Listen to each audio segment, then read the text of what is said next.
Now, France's 800-year-old landmark has been scarred by a catastrophic fire. On Monday evening, a major fire engulfed the Notre-Dame Cathedral in Paris, one of the country's most iconic monuments, a UNESCO World Heritage Site. The fire has now been completely extinguished, but the damage caused to the structure is immense. The blaze raged on for 9 hours. Flames that first appeared early last evening burst rapidly through the roof of the cathedral. They then engulfed the spire, or the pyramidal top, which collapsed soon after. But the firefighters managed to save the shell of the stone structure and its 2 main bell towers. French President Emmanuel Macron has called it a quote-unquote terrible tragedy. He has vowed that the monument will be rebuilt. Je vous le dis très solennellement ce soir, cette cathédrale, nous la rebâtirons, tous ensemble. Et c'est sans doute une part du destin français. Et le projet que nous aurons pour les années à venir. Mais je m'y engage. Dès demain, une souscription nationale sera lancée, et bien au-delà de nos frontières.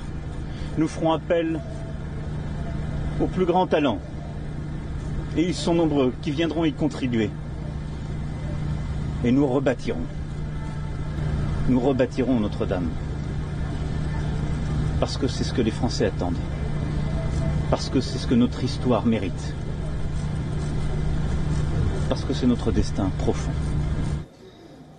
Strong emotional words by the president there. As the fire raged on, firefighters battled to rescue religious relics and priceless artwork housed inside. One firefighter was seriously injured while tackling this fire.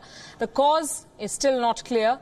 According to officials, it could be linked to the renovation work that began after cracks appeared in the structure.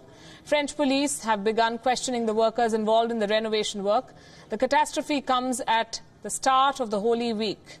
As Catholics prepare to celebrate Easter this weekend, thousands of Parisians and tourists gathered around the cathedral, observing the flames in silence, while others sang hymns and prayers.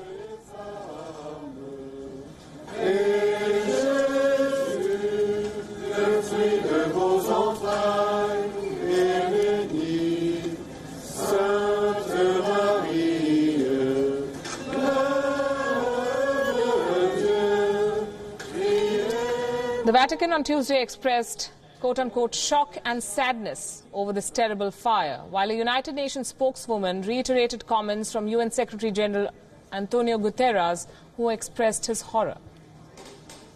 Already in contact with experts and ready to send an emergency mission to assess the damage, preserve what can be preserved, and plan short and medium-term measures. That's what the Director General of UNESCO said. The assessment. Meanwhile, a controversy was raging as well. This one was over the failure of artificial intelligence. YouTube's artificial intelligence, or AI algorithms designed to counter fake news, came under the scanner once again. The platform's automated information panels displayed details about the 9/11 New York terror attacks when showing visuals of the fire in Paris. Probably because of visual similarities that the system detected between these 2 incidents. This is the same mechanism that is supposed to detect fake news and stop the spread of misinformation. So once again, questions being raised over YouTube's fight against fake news. Now that the fire, in fact, has been doused, efforts continue to recover holy relics and artworks from inside the cathedral. The French culture minister has said that these works of art have been salvaged and they will be transferred to the Louvre. It's a museum in Paris. Meanwhile, pledges to contribute have been pouring in from across the world. Billionaires and businesses continue to pledge vast financial sums towards the rebuilding of this monument. French billionaire François-Henri Pinault has pledged to contribute 100 million euros, about $113 million, for the rebuilding of this cathedral. He was followed by another billionaire, Bernard Arnault, who pledged double this amount, 200 million euros, for restoration work. The Paris City Hall has promised to contribute $56 million. In all, 600 million euros have been pledged already. The iconic landmark has stood tall since the 13th century, in fact. The last time the cathedral suffered major damage was during the French Revolution. It survived 2 world wars, largely unscathed. Such an embodiment of the permanence of a nation. It is profoundly shocking for the entire world, especially for the people of France, of course.